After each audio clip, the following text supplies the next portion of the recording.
Gaafatini carraa kan kee dhumarratti kanaan sii dhufu wanni isaan sii tolchan guutuun waan koppii nama gaddisiisa wallahi. nama dhagaha. Akkanatti koppii kanaan si soburra osoo akkuma sirraa fudhatanii ofirraa biloofsi godhaniyyuu bareeda qurxii beeyteetiniin sabbartee carraa bira barbaadatta. Abdiisi horachiisanii abdiisi dukkaneessan bar. Lama si miidhan. Sirraa fudhatee ka'ee osoo bilooksi godheeyyuu bakka nyaadhame jetteetiniin sabbarta abdatteen teettu waggaa kana hunda. Boru iftaan deema jettee. Amma ijoolleen hin jiran biyya kana wajjin nullee biyya baqa jira waan ta'eef ispoonsara gisee galfatan waan qaban san ittiin raayetan hin uffatanii duraan dararaa keessa turanii abdii horatanii hin uffatanii waan bareeda nyaatanii waan bareeda uffatanii deemanii shirshir jedhanii kaayiroo keessa bolanii bakka bareeda dhaqanii viidiyoo hojjetanii suuraa ka'anii manaamin jedhan. Gaafa kaan yoo abdiin sun itti cufate taqabalillee harkaa fixatan deemuuf achillee carraan turan jireenya isaanii yeroo bu'aa ilka lubbuu fi balleessuu gane jechuudha. Amma ispoonsara kee kana mallaqa ammati warri akkasii mubaarak kun yoo nyaadhamte illee namuma itti deebi'ee kuma kudhanii kana fiduu danda'u. Rakkoo mitiyyuu mallayni. Abdiisi horachiisanii ka'anii gisee abdii sana achii dhabdus hamiletti caba. Maraatuun marasii gara. Walumaa galatti jaarsummaan hin yaalle ati. Abba abdi. Yes. Jaarsummaan hin yaalle warra ispoonsara sii taana jedhee mallaqa sirraa fuudhe kan nama ittiin ergine. Moo fakkeenyaaf amma kaalgaarii jedhanii maanguddummaa fi waan kanaan osoonii jaala jedhee isteeta isaan jiraatan qofa gurraan dhagamahee malee manni isaanii bootaasanii nambarri mana isaanii kana wannan beeku hin jirtu. Garuu nama guyyaa keessa wal barablee nama Oromooti. Bakka anis onneetti qulqulluudha namni kun waan kana godhe jedhee hin yaanne. Oromoo irra waan akkana dalagaa jedhee sammuuti jedhana keessa guyyaa tokkollee na dhufteen beektu. Garuu taatee dabartee jirti. Anarraa fakkeenya fudhadhaa hundi keessanuu ispoonsara yoo godhachuu barbaadan nama haalan amantan maatiin teessan fuula beektu qaaman beektan yoo hin ta'in nama guyyaa keessa wal baratan ka miidiyaarra wal baratan ka telefoonan miiseenjera wamatee irra wal baratan irratti hin nyaadhamina. Rabbi keessan sodaadhaa waliin miidhina. Waliin azaabina. Onnee namaa hin cabsina. Silkii ofirraa bilooksi godhanii. Waa hundaanuu bilookna godhanii na jalaa hun dubbatanu. Karaa kamiinuu dubbisuu hin danda'u. Eessatti arguu hin danda'u. Fuula isaanii ni beekaa, footoo isaanii ni qabaa. Garuu asirra baasee osoo iyyaa oole furmaan nan argatu tokko ni jira jedhee iyyaatu. Asirra baasuu yaalu ture. Baasuuf ammoo tinuu gaafa baase furmaan ni dhufamoo jedhee gaafa tilmaamu. Nyaadhamte usii taa'ee malee furmaan ni dhufu biraa ni jira jedhee iyyaatu. Osoo footoo isaaniitiin ol baase.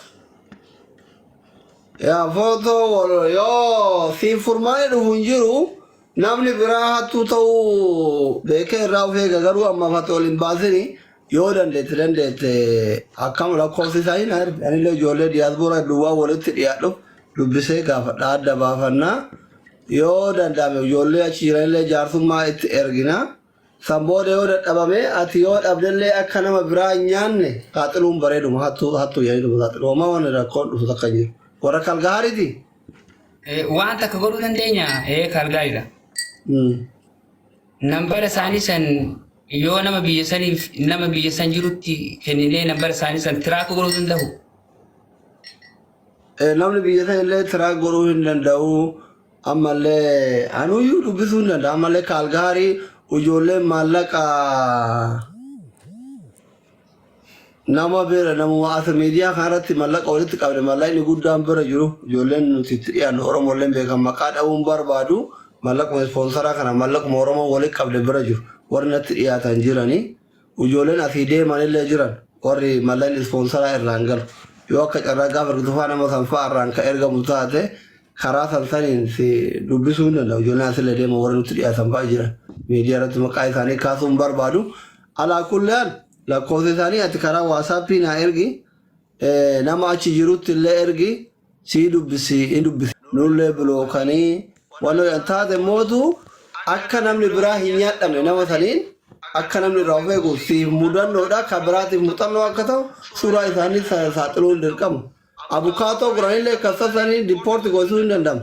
Karaa baay'ee jira ammallee an dubbachuun barbaaduuf malee mucaa wayii akkanuma ijoollee wannoo nyaatan dubartii nyaatan biyya kanatti nyaatanii 10,000 nyaatan himatte didan anattuu himatte didan sigalame maallaqa isii waggaa 10 dalaydee fidde mana madaamii doolaara 10,000 dhooggatanii mucayyoon jaarsummaa gamanaan ergattee gaafa dhabdu akkam goote qaxxita biyya dawwalte warra beeyti waan ta'eef biyya dawwalte dhagay biyya dawwalte sanuu eessafee sare mucayyoon shawaadha inni kara biraati gillee dawwalte galgaluma halkan dhaqanii ammalaan biyya keessa warri biyya bulchullee hawaalaa dhabuusa warri bosondaa warra buusaa ta'eef haadhuma bira dhaqanii qawwee afaan kayanii itti dawwalan viidiyoo haadha isaa obboleewwan nama shan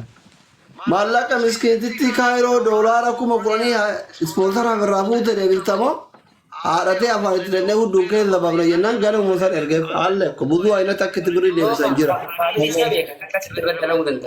Yoo immoo iddoo dhaloota isaatiif mana isaanii waa takka homaarraan beekne irraa lama qofa qabanam takkaffaa footoo isaanii ol baasee namni footoo isaanii san beeku nama san yoo ka beeku taate iddoo dhiheenya isaatis namni beeku hin dhabamu akkasi qabu. Lamaffaa nambara isaa nama hundaaf nama gartee barnoota tiraakii waan san godhuu danda'u nambara kennineef namoota naannoo sanii dhihaatu akka nambara isaa tiraakii godhanii bakka inni jirutti itti dhufan. Carraa lamaan kana yoo fayyadamee namsan gabbaasuu dandeenya. Si gaafadha lakkoofsanaa erga illee tiraakii godha. Viidiyoo baasuun dura nama sanillee maqaa isaa ganda akkanaatti ebalu jedhanii uummata irratti saaxiluu dura kabajamaan obboleessa kenna kabajamaan gaafanidha. Amma viidiyoolee ajjala diyaaspoora dhabamtu jirtu hin dhaggeeffatu yoo dhaggeeffatu baattallee booda kan mummuramee poosta hin dhaggeeffatu waan ta'eef hin gaafannaa amma tokko jibbaata hin geenna yoo jaarsummaan didee humnaan didee irraa kari fuudhamee dhabame akka kabiraa dhaqee hin nyaadhamne immoo uummata saaxiluun suuraa isaa maqaa isaa naannoo isaa dirqama ta'a jechuudha. Akka inni bara dhufaa darbaa miskiina nyaanne biyyi baqaa keessa maallaqa qaqqabu si qofaa miti nama biraa baay'ee jira. Kayoo wannoo ta'e maallaqa ayyaalatu maallaqa ayyaalu baay'ee jira sigare nama kanallee ofirraa filachuun bareeda. Ofirraa akka namooti gaggaaritti akka goranii hattoonni saaxilamte dirqama. Mare sitti dhagaami kurani homaayyuu miti.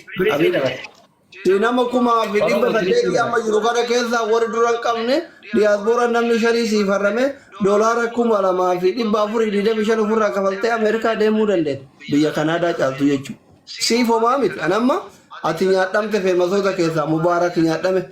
Sigalee feemasi nyaadhame.